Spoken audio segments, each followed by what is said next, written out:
So, breaking news coming out of Microsoft from the new CEO of gaming, Asha Sharma.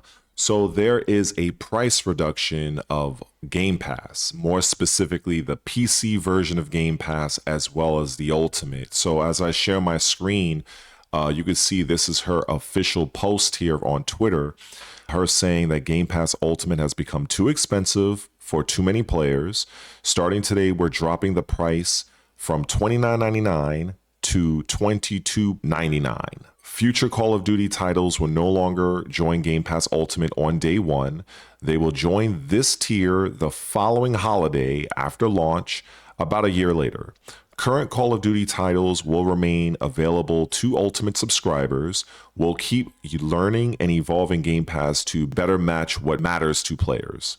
And a few people commented here, Colt Eastwood and Dini on these, larger channels, whatnot. If we go over to an article here from Polygon, you can see this is what they're pretty much saying. Xbox Game Pass gets a price drop under new CEO, but there's a catch. That catch obviously is Call of Duty.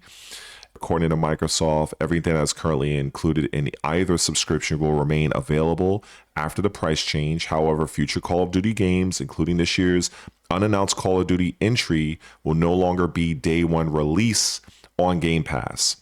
Instead, newer Call of Duty games will be available on Game Pass the following holiday season or about a year after they release. Existing Call of Duty titles already on the service will continue to be available for Game Pass subscribers. And again, this is her tweet. Says here that the price decrease is happening around 6 months after a controversial price increase to the service that prompted some longtime Xbox fans to cancel their subscriptions. Microsoft tried to justify these price changes by adding new perks such as Fortnite Crew and Ubisoft Classics, since Game Pass also underwent a price increase in 2024. However, some gamers felt that Microsoft was still pushing things too far. The price drop also comes during a time when major publishers are all reconsidering how to address a volatile market where consumers are increasingly spending less. For Nintendo, a strategy pivot has come in the form of lower prices for digital versions of its first-party games. After Yoshi and the Mysterious Book, Splatoon Raiders will be next to receive a $10 discount on its digital version. Sony, on the other hand, has kept experimenting with dynamic pricing that offers customized discounts designed to entice players who might otherwise not spend. All three publishers have increased prices on their hardware in recent years, and with the ongoing AI-driven memory chip crisis, it's likely that console prices will keep ballooning. Undoubtedly, Xbox's price decrease will win over some miffed fans, but if rumors are true, sticker shock might return once Microsoft reveals the price of Project Helix, its next gaming console. The price decrease may also be the start of a larger shift for Game Pass, with recent reporting suggesting that Microsoft has considered both ad-supported tiers and service bundles with Netflix. So, with all of that being said, I have a lot to say about this. Hopefully, if you are new here, you'll consider following me over on Twitch, as well as subscribing to the channel, maybe even becoming a channel member yourself. Just for context, the Activision Blizzard deal that Microsoft, managed to attain, that cost Microsoft, I believe, around $69 billion. And one of the main motivating factors for this was a report that highlighted Microsoft lost about $300 million on Call of Duty. I think it was either Black Ops 6. I think it was Black Ops 6. So what ended up happening is, I guess most people on Xbox just played it on Game Pass, and the majority of the sales actually came from PlayStation. I think it was about upwards of 82% of the people that, the sales from that game came from people who bought it over on the PlayStation side.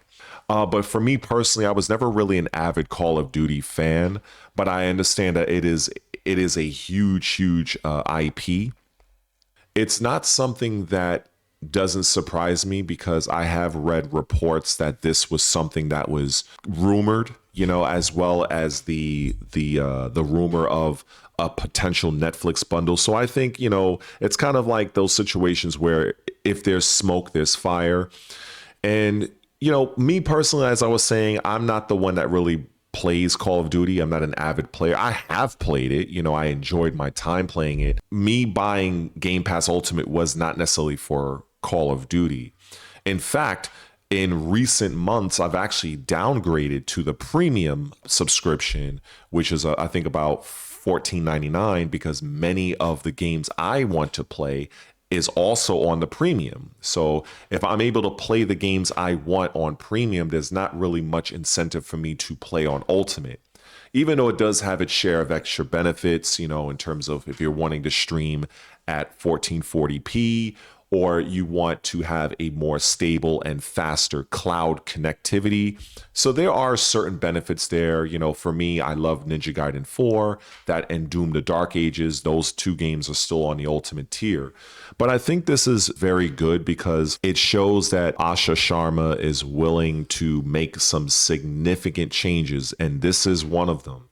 This is not something that is small. This is a pretty significant move, and this is the reason why I'm reporting on this. I'm really wondering what you guys think.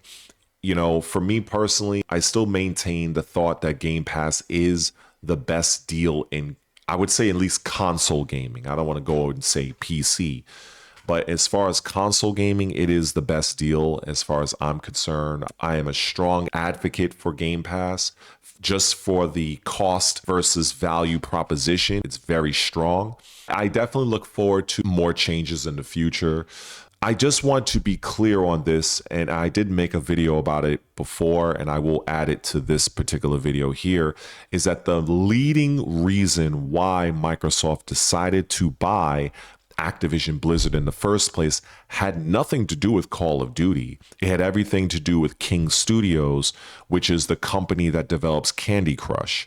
I have mentioned this several times, but if you are new here, I highly urge for you to watch the attached video where I'm talking about that specifically. Microsoft attaining Call of Duty was just, sprinkles on the sundae, so to speak.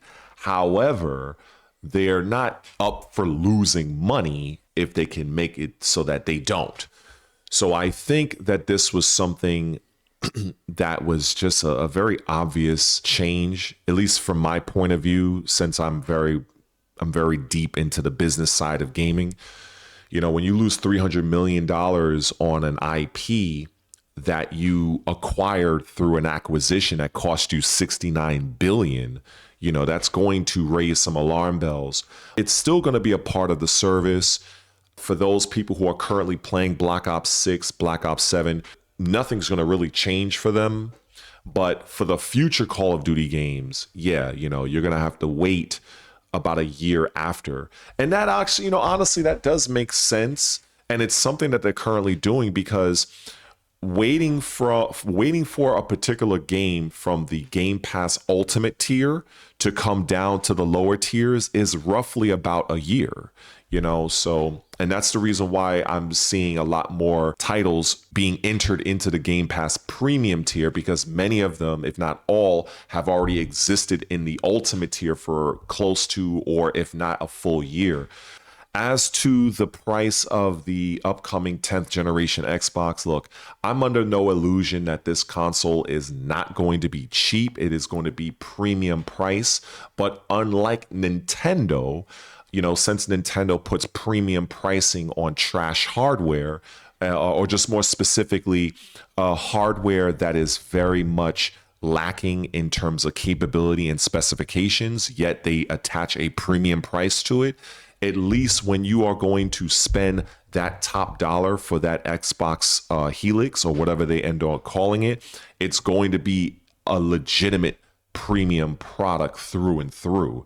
And also, we have a lot of time to save up for this console. If you're the sort of person that's thinking about buying it once it hits the store shelves, then that's your problem. Typically, we are told about these consoles several months in advance, more than enough time as a grown, responsible adult to save up your money, set aside $50, maybe even $100 out of your check every week, and eventually it'll add up. And then when the console comes out, and the same thing goes for a PlayStation 6, you go and buy the system, just put your money aside a little bit. It's not gonna hurt. But anyway, I think that's all I have to say on this. And just one small update for those of you that are currently subscribed to my channel.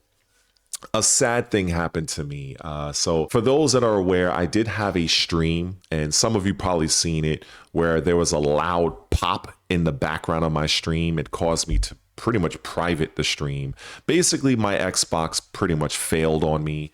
I had to take it to the shop, and right now I am currently without my Xbox Series X as of the 18th of this month. And right now it's currently April 21st. So it kind of sucks. I was looking forward to diving into Diablo 4 DLC as well as Invincible Versus. But unfortunately, I'm probably going to miss the launch of both of those games. So that's the reason why you haven't seen me play any video games on my channel. Because I don't have an Xbox right now. So I'm hoping, keeping my fingers crossed, that the repair cost is not going to cost me too much money. I should know something about that maybe sometime next week.